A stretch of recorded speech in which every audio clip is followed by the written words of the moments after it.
Hello, I'm Alex Connor, and I want to tell you about my new book, The Memory of Bones. This is the latest in a series of thrillers following on from The Rembrandt Secret, Legacy of Blood.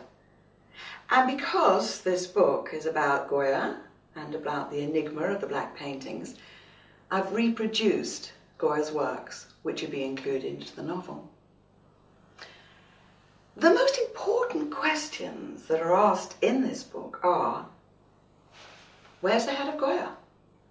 Why was it stolen? And who stole it? Rumour has it that the skull was stolen by a Bordeaux phrenologist who had wanted to study the skull of a genius. Rumour also intimates that Goya not only painted, but could have been involved with Satanism.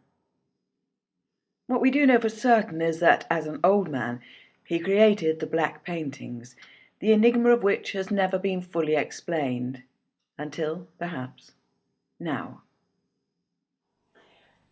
My novel, The Memory of Bones, is a thriller, a contemporary thriller set against the queasy backdrop of Goya's time.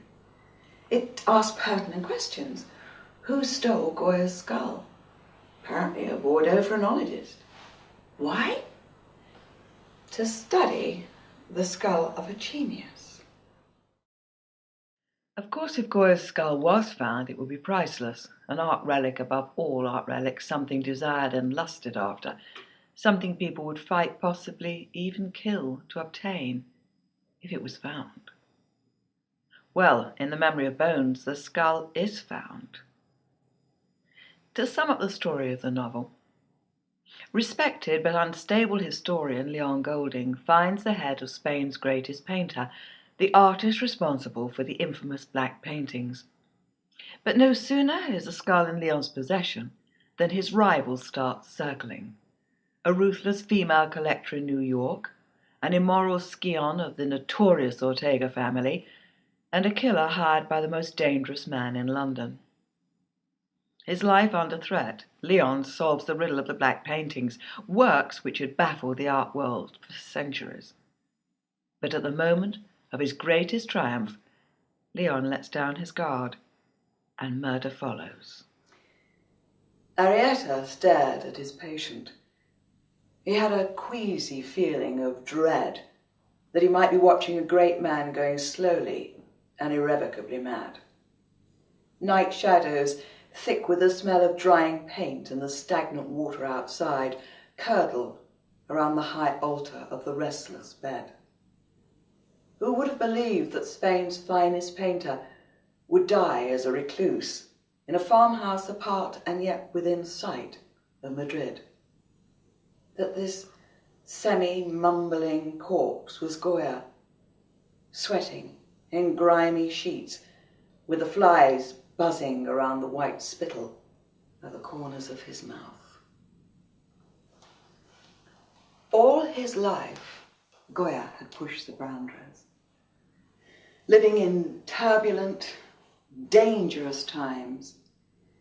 He recorded like a newsman from the front, like a journalist would nowadays. He told people what was happening to his country. He was the very first news correspondent in paint. Nothing was too shocking or too brutal for Goya.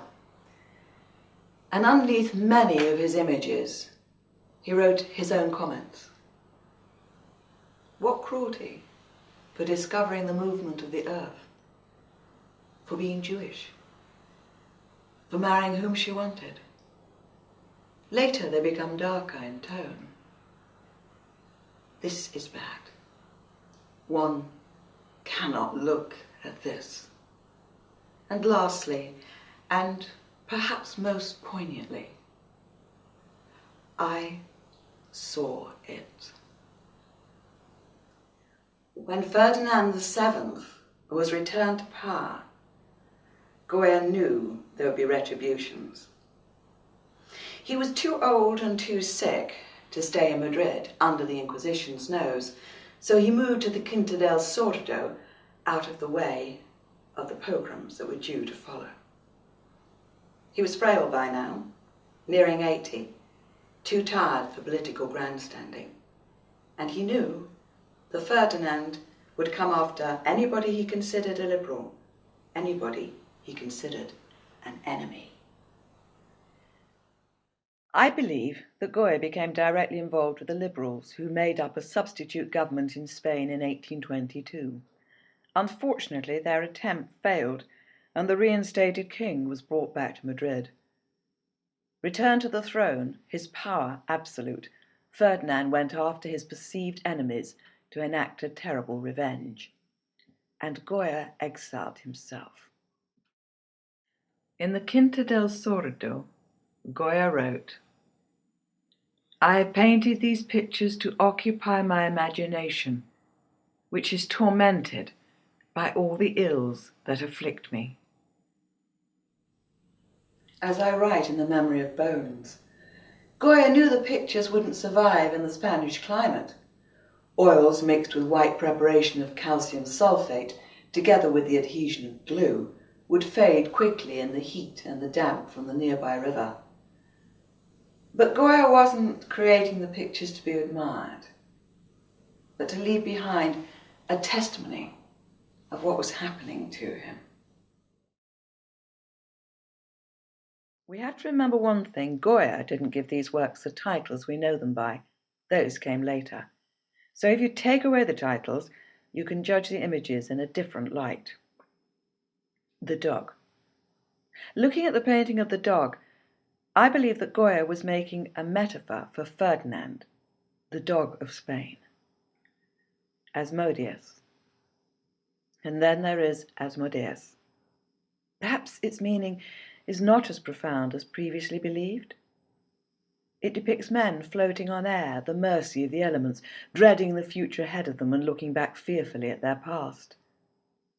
This scene depicts the fate of every man, and also Spain, uncertain, cut off from her roots. We next come to the Holy Office.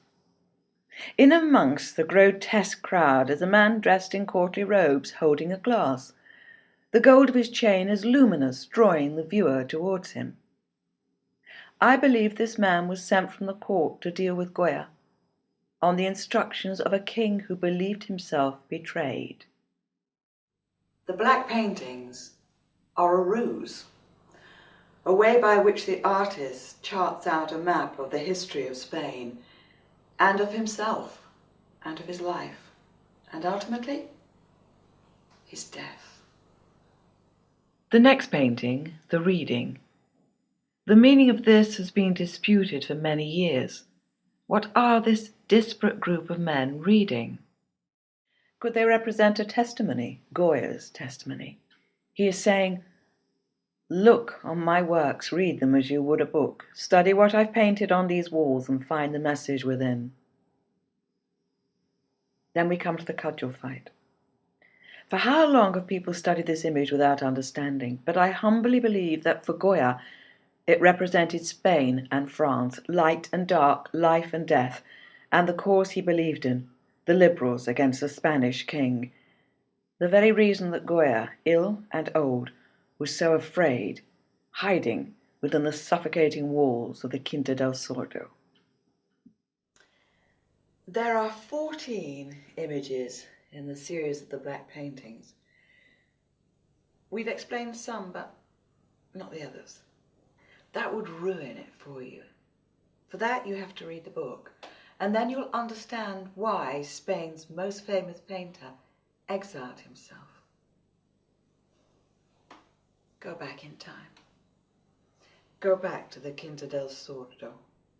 Go back to Goya on the last dark days of Leon Golding. That poor man, that innocent man, an art historian, caught up in the worst excesses of avarice, betrayal, and death. Go back with him, and you'll discover that Goya was no madman, simply a man in fear of his life, using the only means at his disposal, his paintings, to record forever what was being done to him. The Memory of Bones Yes, that's the title. It tells the story of a relic which proved to be lethal. With the skull in his possession, Leon Golding was running for his life, and as his rivals gained on him, he found himself cornered and caught in a maelstrom of insanity, betrayal, and eventually murder. The skull of Francisco Goya has been missing for centuries. The most valuable and possibly the most dangerous relic the world has ever known. Why?